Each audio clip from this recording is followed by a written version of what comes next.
చిత్తశుద్ధి ఉండాలి సార్. ఆ చిత్తశుద్ధికి లోపించిందండి, బాధగా ఉంది. ఎప్పుడు కూడా దేశంలోనే నాయంత సీనియర్ పొలిటీషియన్ లేరు, లేదా నాయంత సీనియారిటీ ఉన్న ముఖ్యమంత్రి లేరని చెప్తా ఉన్నారు. ఆ సీనియారిటీ అంతా ఏమైపోయింది అడుగుతూ ఉన్నాను. ఎంతకాలం వెయిట్ చేయాలి? ఆగస్ట్ అన్నారు, మళ్ళీ ఆగస్ట్ వచ్చేస్తుంది. ఇంకెంతకాలం సార్? ఓపిక నశించిపోతా ఉంది సార్. మాకు ఆయన ఇచ్చిన హామీ సార్, మా అంతరం మేము ఇది చేయండి మేము అడగలేదు సార్. వారు పాదయాత్రలో ఇంటింటికి మా ఇళ్ళకు వచ్చి జాతికి పోయిన రిజర్వేషన్ కల్పిస్తాను, నన్ను కుర్చీలో కూర్చోబెట్టి నన్ను అడుక్కున్నాడు సార్. ఆయన అడగలేదు, అడుక్కున్నాడు సార్.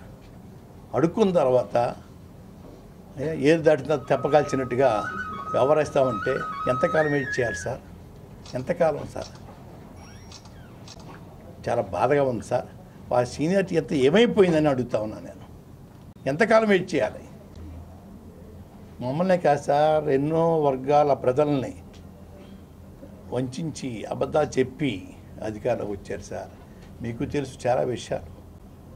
జాబ్ కావాలంటే బాబు గారు రావాలి, ఎస్సీజెడ్ రద్దు అవ్వాలంటే బాబు గారు రావాలి, నిరుద్యోగ భృతి ఇవ్వాలంటే బాబు గారు రావాలి, డోక్రా మహిళల తాలూకు బంగారం మీ మెడలో వాళ్ళ మెడలో ఉండాలంటే బాబు గారు రావాలి. ఇలాంటి ఎన్ని అమలు ఇచ్చారు సార్. ఏదైనా హామీ అమలు చేయడానికి ఏమైనా ప్రయత్నం చేస్తున్నాడు సార్? ఇచ్చిన హామీకి 10 కమిటీలు వేస్తాడు సార్. ఎంతవరకు న్యాయం సార్ అది? ఎందుకు ఇవ్వాలి సార్ హామీ? ఎవరు అడిగాడు సార్ వచ్చి? ఆ కాళ్ళ దగ్గర వచ్చి ఎవరు అడుక్కోలేదు మేము. ఎందుకు ఇవ్వాలి సార్ హామీ? ఇచ్చిన హామీ అమలు చేయడానికి బాధ ఏంటండి? దానికి ఏదో దాడి జగన్ గారు, ట్రంప్ గారు, మోడీ గారు మా వెంకాలం అని చెప్తున్నాడు సార్. మీకు తెలుసు, అడగాలని అడుగుతుంది తప్ప కొత్త రాజకీయ పార్టీ పెట్టే అవకాశం ఉందా? లేదు సార్, లేదండి. రాజకీయాలు మాత్రం వదలనండి. నేను నిలబడను కానండి, రాజకీయాలు మాత్రం వదలనండి. అందరి అనుమానాలు నివృత్తి చేస్తున్నామండి.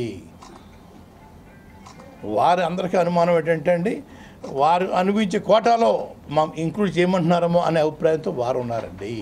అది తప్పుడు సమాచారం వారికి చేరేస్తుంది ప్రభుత్వం.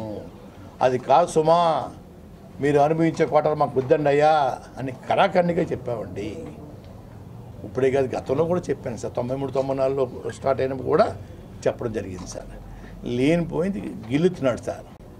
ఇంకోటి సార్, మేనిఫెస్టో కమిటీలో బీసీ నాయకులు ఉన్నారు సార్. మన 14లో బీసీలు ఎందుకు అడ్డు పెడతారు సార్? ఆ కమిటీలో ఉన్న బీసీ నాయకులు వద్దని అబ్జెక్షన్ పెట్టి ఉండొచ్చు కదా సార్.